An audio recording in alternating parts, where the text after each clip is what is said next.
So this particular type of class is not actually useful in real programming. Let's see what are the real classes further in the slide. Yes, so this were the class keyword, the name of the class, and then to access the properties we use dot. So here, as you can see, there is some function we have defined which says underscore underscore in it, then underscore underscore, then we have self, comma name, comma age as an arguments inside this function.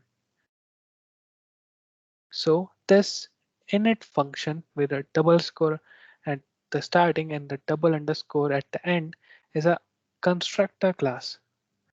This init function is an Python inbuilt function with the construct, and this is a constructor function. What do I mean by a constructor function is that this function, whatever we write inside this function, will get executed when we create an object of this class. So when we create an object of this class, whenever is inside this function will actually get executed. So let's verify that with the help of some code here. So let's write class, and this class is a person name. Then within define, we can have this init function, and within this init, we can have self, comma name, comma age. These are the parameters, and let's try to print name here. Now let's create an object of the class we made. As we know, these are the parameters which we gave inside the constructor class. So it is one of the best place to give the values to a class which we might use somewhere later in the code. Like in the previous example, we gave name as a name as a property for that class, and it was fixed to be Tesla. If we wanted, we can have given the property to be a variable which we can save inside a class using arguments inside this init function. So now as these three are the variables, we must give them while defining this person.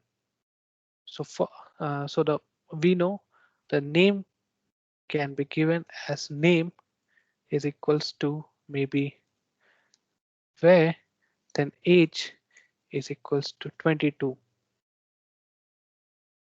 You might ask, what about this self parameter? We did not define or give any value to this self parameter, although it's similar to self, the other two parameters which are name and age. So let's just run this, then we will talk about this self parameter. Let's run this code. We saw where printed here.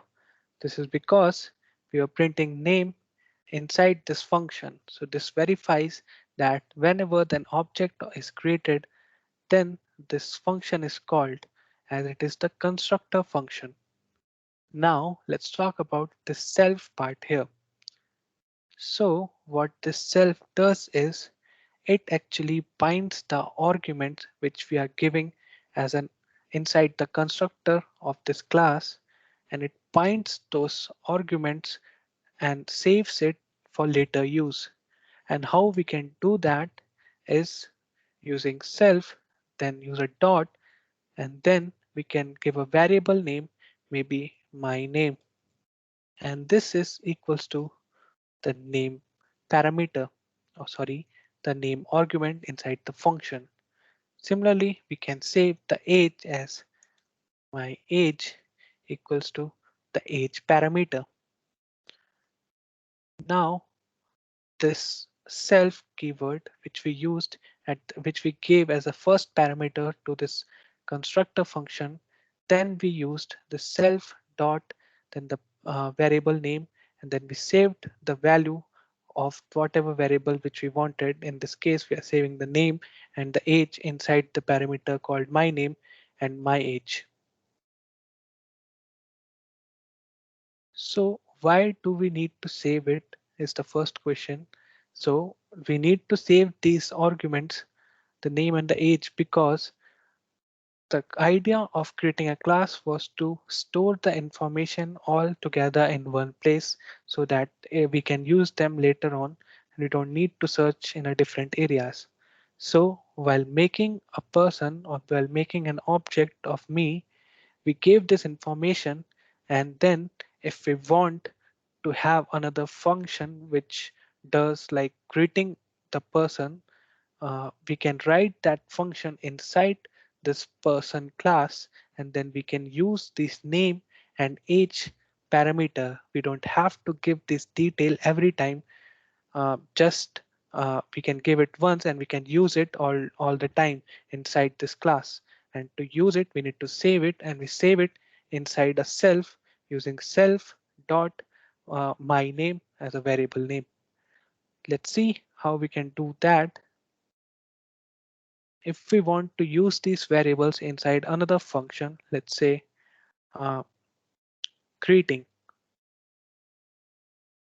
then all we need to give as a parameter to this greeting function is self. Then save it. And within this function, if we want to print a greeting, let's say hello, then we want to print the name of that person.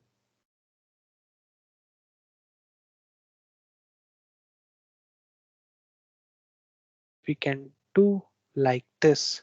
We don't have to give the name and the argument every time again and again. We can just give them and save them in a constructor, and we can use them whenever we want like this. Let's remove this part. Now let's see if we can access this my name property and my age property from our me object. As we saw in the earlier slide, that to access a property of a object, we need to use dot. We can say dot me, this is the object. With dot, we are extracting or trying to access the property, and the property is my name. And similarly, the next line, we can have another property called my age. Let's try to run this code. Let's save this and run this code using Python 3 hello dot name of the file. And as you see, the name parameter which we gave to this person class, we can access them using the object me and using this dot notation, then the variable where we saved it using the self. So this is how we can actually save all the information all together in one place and access them using objects.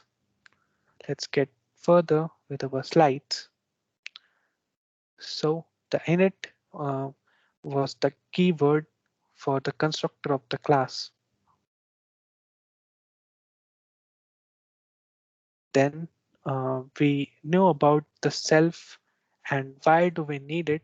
So as a recap, we can say self keyword was to join the attributes and the variables inside the class. And one thing to note is that this self is not a keyword in Python. It can be anything actually. It's just that it should be the first thing or the first uh, parameter inside the constructor class, and all the following functions which we define inside the class.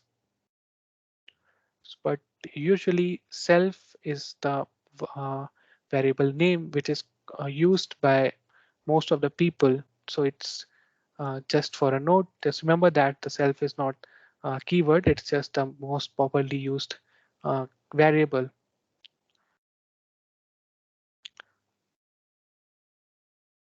Now we are saying that we in the last code, we defined this greeting function inside our class. So this greeting function, when it is defined inside a class, is then get binded to the object. So we can call this function from the object like the properties which we can extract, like the name, the my name and the my age. The way we extracted those properties from a class, we can do similarly for functions. And that's why these functions which we define inside the class are called methods. Let's write this again and see how we can access them. We have greeting, and the first thing which we give is self, and we don't need to give all the other details as my name and my age are saved with the self. Then let's print hello, then self dot my name. Now let's not print the my name and my age, rather than let's call this method on the object me. Let's see how we can do that. We write me, the object name, then to call a method, it's similar. We write a dot, then the name of the method. Here it is greeting, and as it is a function, so we need a parenthesis at the end. We don't need to give it any argument, although while defining we gave it a self as an argument inside this function. This self acts nothing, uh, but it's similar to uh, details which we are fetching from me. So we don't need to give anything inside this greeting function. Let's save this and run our code. We got hello where, as we are running this function greeting by calling the object me method greeting.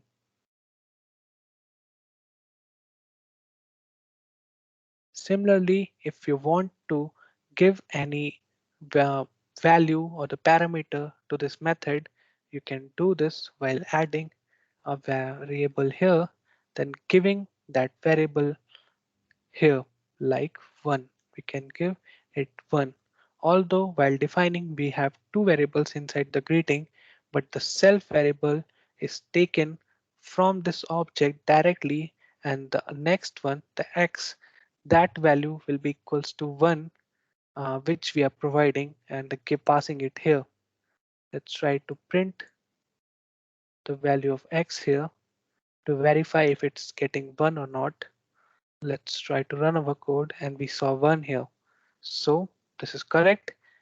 Every other variable or every other parameter which we pass inside a function, which is actually a method, we need to give those values, not the self value, as self is being extracted from the object itself. Let's get back to our slide for more details.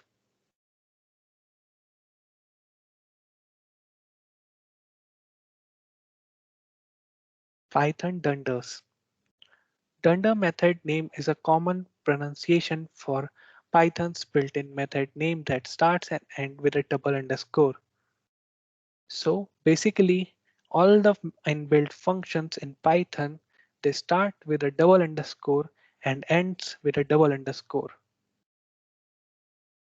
They are designed and given name like this so that we don't accidentally create an inbuilt function. So the double underscore key, to say this whole phrase, it's quite difficult. That's why within the Python community, people prefer to say it as a dunder. And the init function, the built-in constructor class, uh, built-in constructor function for a class is an example of a dunder method. there are more Dunder method, uh, which are actually the Python inbuilt function. Uh, we can see them next in a slide. So let's see both of them working and know what are these two new Dunder methods. Let's get back to our class, and here let's delete this greeting function, and instead of that let's write another Dunder method which says REPR. This REPR stands for printable representation. What do you mean by representation? All the things which will return inside this Dunder method representation will be printed when we directly print an object. So let's try to print something and return something inside this representation in built under method. Let's return a string which says hello, hello. After O, we can add a space, hello, then self dot my name. So as we saw, we were doing similar thing with a greeting method, but we don't need to do that now. What we can is me is an object which we created of a person class. We can directly print it inside the print function, and let's see what we get. So as you can see, we got hello where as an output. This is because the reaper present or the this inbuilt under method reaper or the representation function actually executes whenever we use this print function. Let's delete this and see what will happen to the object when we try to print it without a representation method. So it says some main.person object at some location. So because we have not defined any representation for this class, it's showing us a computer generated text of the location of this class in the memory. So this is use of representation dunder. Next,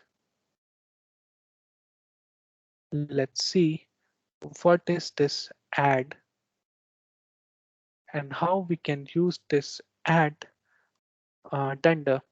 Let's define our add with double underscore at the starting and double underscore at the end. So this and is a predefined built-in dunder, which is actually an and add operator. Add operator, I mean the add sign. So between two objects, if we use this add sign, this is the place where we define what the Python should do.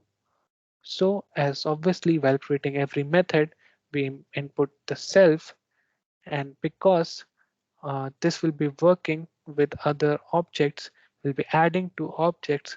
So we need to give other parameter also as other or any other variable.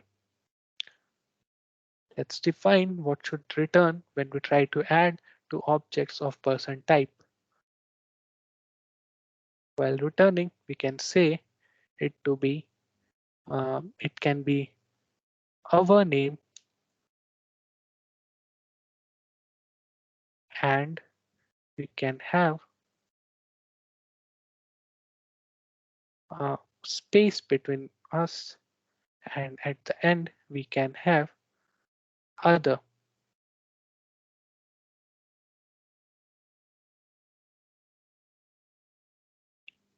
So now let's use this AND operator with our two objects.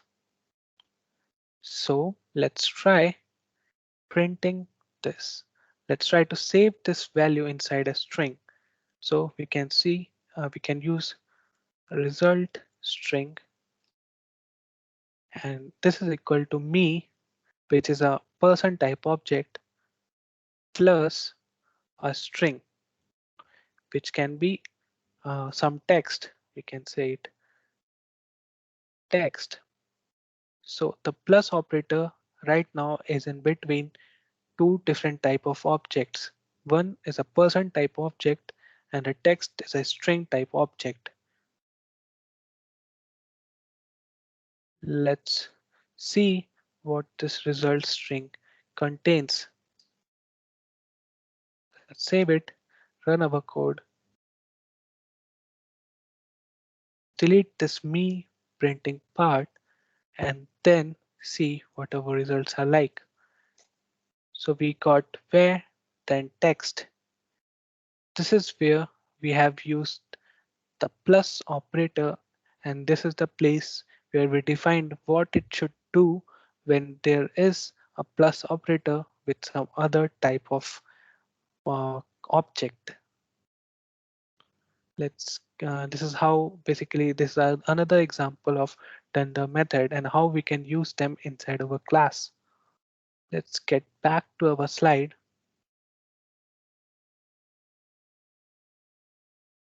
Next, we can learn about iterators. As in the last session, we iterated over a list and a dictionary using a for loop. There's another way we can do that is using an iterator. Let's see this within a code.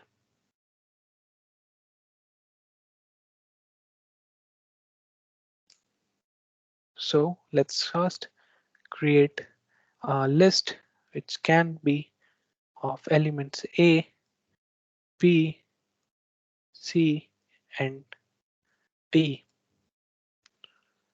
Now, if we want to create an iterator, we can name it this variable as I. Then we use this iter function. Then inside this, we can give our list. Now, this I is an iterator as it's getting results from iter function. Now, to print each of the elements inside the list, we can do is we can print next, and inside this next, we can give our iterator variable, which is I here. Let's save this and run it inside our code. We got A here as it is the first element inside our list. Let's copy this code 4 times and let's see what our result will be now. So first we created an iterator and with the variable I it got saved, and this next function does is it's extract the first uh, element from the list and then we print it, it is A. Then again using the next extract the next most uh, element from the list, which is B, and then it prints it continues till D. So what if we add one more next statement right after this? Right now we have extracted all the till the D element, but there is no element after D, and still we are using the next non-iterator. Let's see what the result will be. So we got an error which says stop iteration. That is because the iteration was stopped because there is no element. So this next was giving error. This is what happens in background when we say for I in L and then we print I.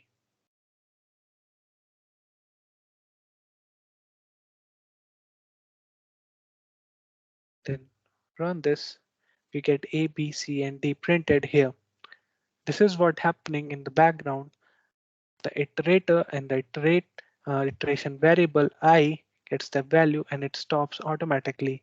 We don't see that in background. Let's get back to the slide. So we studied about this iteration and how we can iterate over a list using iter and the next, because there are two more dunders in a Python which can be used to create a custom range. Let's create our custom range and with the help of class, and let's define our iter and next inside this class. Let's delete this, and here we can say class, then we can say my range. Inside this my range, we want to only get the even numbers. So let's first create init, then we give the self parameter, then the starting point and the end point. The starting and end are the position of the starting and ending places where our range should work. So let's create and save these variables inside the self using self dot num for the start and self dot end for our ending parameter. Next, we can define iter. This is where we define our iterator, as every method in the class must have the first parameter to be of self. We give it the self, then in the return, right now we only return the self. Next is all the things which we want logically to work should be defined inside the next Dunder method. Again, we give only self as a parameter inside this Dunder. Now what we want is we only want the numbers to be printed in even orders. So we can say that we can use this self.num variable. We can have the value of this variable to be twice every time uh, after it gets created. So we can have this 2 plus self dot num so that we can have this value to be 2 times added after every iteration. Now let's print return dot self number.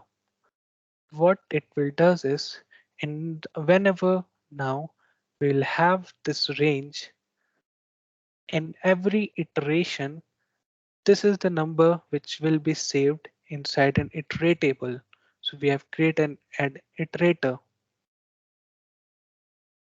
but we have not defined when should we stop. This way our for loop will keep on going forever. So to do that, we must have an if statement which says if self dot current number is greater than self dot end, we must raise stop iteration. You don't need to worry about if you don't understand what is this part we are doing here. You just need to know that we are stopping the iteration whenever the self number variable reaches more than the self end value. This is this my range class is how we create an iterator. Now use this to create a range. Let's say my range that goes from 1 to 10. Let's print our x and see what the result will be. So we got 3, 5, 7, 9. As the starting the number value was 1. Then we added 2 here. So we got only the numbers with the gap of 2. So if we give this as 0, it will give us the even numbers which we wanted. So this is how you create an iterator in Python using next and iter dunder like this.